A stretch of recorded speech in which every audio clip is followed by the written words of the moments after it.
বিসমিল্লাহির রহমানির রহিম। আজকে এক্সেলে যোগ বিয়োগ গুণ ভাগ কীভাবে করতে হয় সেটাই দেখাবো। সবাই মনোযোগ সহকারে দেখবেন। যোগ করার ক্ষেত্রে সূত্র ব্যবহার করতে হয়। সূত্রটা হলো ইকুয়াল সাম প্রথম বন্ধনী, এগুলো হচ্ছে সেল। হ্যাঁ, এগুলো হচ্ছে এক একটা সেল। এই প্রত্যেকটি সেলের একটা নাম্বার আছে, ঠিক আছে। আমি এখানে ক্লিক করছি, দেখেন সেল নাম্বার চলে আসছে B3। এখানে দেখেন, এখানে B3 কিন্তু চলে আসছে। এটাতে ক্লিক করলে এটা হচ্ছে B4। এই সেলগুলি হিসাব করা হয় কোন ক্ষেত্রে? যেমন ধরেন B3 মানে কি, এই কলাম হচ্ছে B, রো হচ্ছে তিন নাম্বার রো। বি কলামে 3 নাম্বার রো যে সেলে ক্লিক করছি এটা হচ্ছে B3, ঠিক আছে, এই জন্য B3 আসছে। যাই হোক, এখন আমরা আবার লিখি ইকুয়াল সাম প্রথম বন্ধনী, এরপরে যে যে সেলের সংখ্যাটা যোগ করব সেই সেলটা ক্লিক করব, অথবা B3 লিখব, প্লাস দিব, এরপরে B4, এরপর বন্ধনী ক্লোজ করব, এন্টার। ঠিক আছে, 200 হয়ে গেছে। বিয়োগ করার ক্ষেত্রেও সেম, ইকুয়াল সাম প্রথম বন্ধনী, এরপর 150 থেকে 50 বিয়োগ করব আমরা, C3 মাইনাস 50, বন্ধনী ক্লোজ, কিবোর্ড থেকে এন্টার। 150 থেকে 50 গেলে 100। গুণ করার ক্ষেত্রে সেমভাবে ইকুয়াল সাম প্রথম বন্ধনী, 150 সাথে 50 গুণ করবো, ঠিক আছে। এরপরে সেলটা সিলেক্ট করছি, অথবা D3 লিখছি, ইন্টু, এটা হচ্ছে এক্সেলের ইন্টু ইন্টু ইন্টু চিহ্ন হচ্ছে এটা, এক্সেলের গুণন চিহ্ন হচ্ছে এটা, স্টার চিহ্নটা, ঠিক আছে।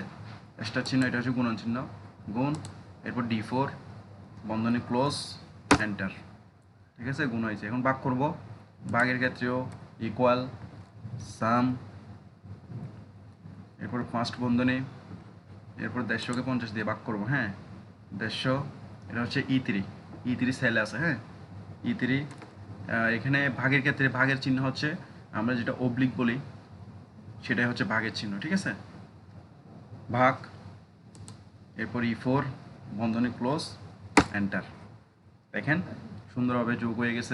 150-এর সাথে 50 যোগ করলে 200, 150-এর থেকে 50 বিয়োগ করলে 100, 150-এর সাথে 50 গুণ করলে 7500, 150-কে 50 দিয়ে ভাগ করলে 3।